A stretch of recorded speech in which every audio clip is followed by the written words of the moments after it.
Hello and welcome back to my channel. Today we're going to go over Buck. He's a JTF2 attacking operator. He's a 2 armored, 2 speed rated. He has 2 different primary weapons, the C8 SFW assault rifle and the Kammer's marksman rifle. His secondary weapon is the Mark 1 9mm handgun. He has 2 different gadgets that you can use, 3 stun grenades or 2 frag grenades.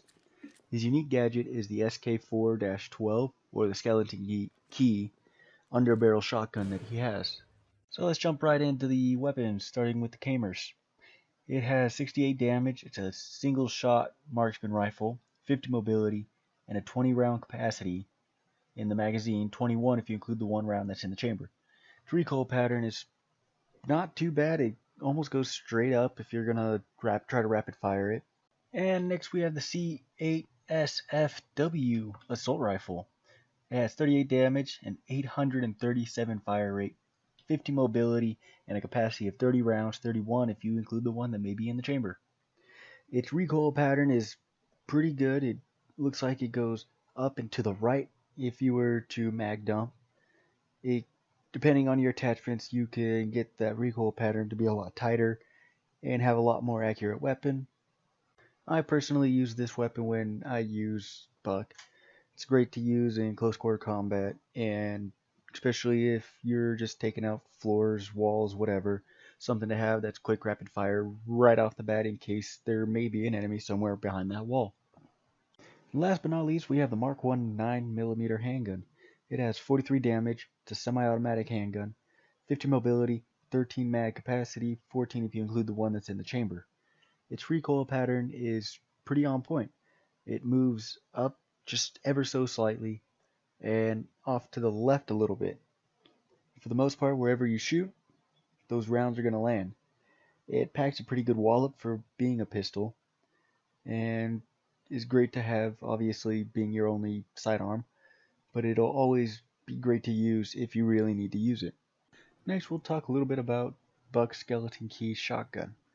On your screen, you can see a Buck's shotgun damage test picture displaying the distances and the damage it deals based off of what distance you're on. This picture is a little outdated. It was first came up in 2016, about the time when Buck originally released. So since then there's been a lot of nerfs, buffs, changes to Buck's damage rating on his shotgun and whatnot. So please don't go into a fight thinking that distance of 5 meters will do 31 damage.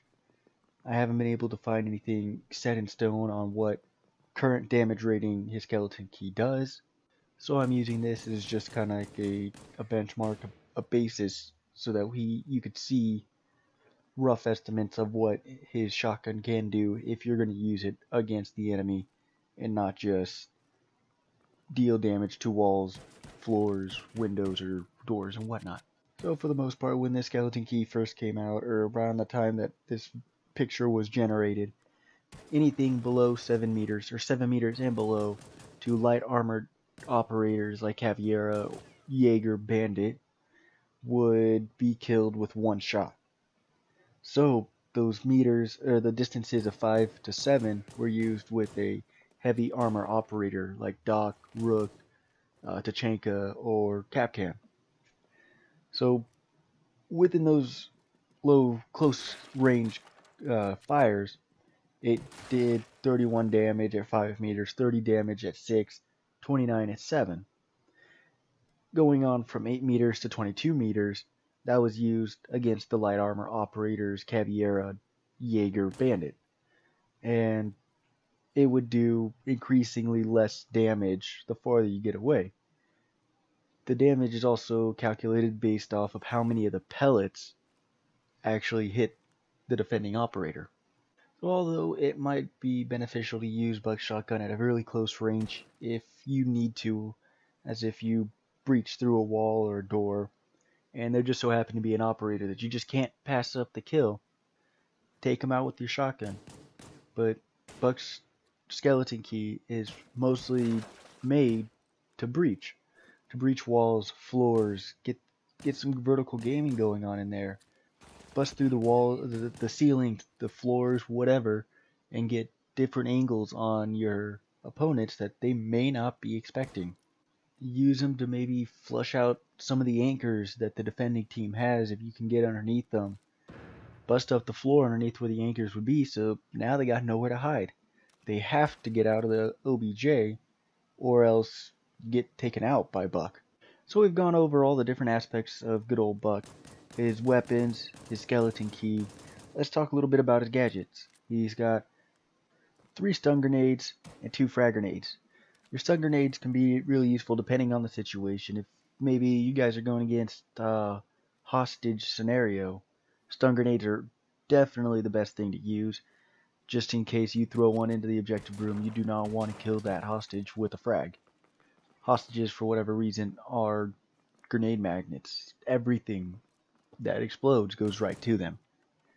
So why not throw a stun grenade, stun that hostage and maybe any other operator that may be in OBJ.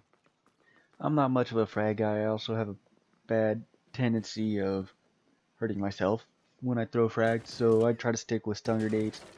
I would rather stun myself and the defending operator instead of killing myself or putting myself at a lower advantage by hurting myself with the grenade.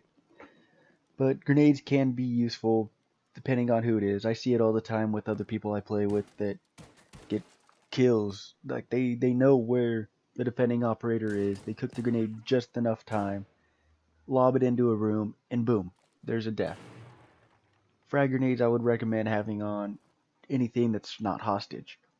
On your bombs and secure areas could be useful. Maybe if you want to flush someone out from a corner or something, lob a grenade in there, and they'll more than likely run, whether you're there or not, or get risk of being killed by that grenade. All in all, I think Buck is a great operator to have on your team. With that being said, I think I would give him a drum roll, please. 8.0. I think he deserves that 8.0 and everything about it. He's great to have. He can destroy anything really as long as he's got the rounds for it and his skeleton key, so long as it's not castled or reinforced. Hope you guys enjoyed this review, found it useful, learned something. Don't forget to drop a comment down below on what operator I should do next. Be sure to subscribe, click the little bell on the right side to make sure that you stay up to date with all the new videos I upload. Have yourselves a squirrely day.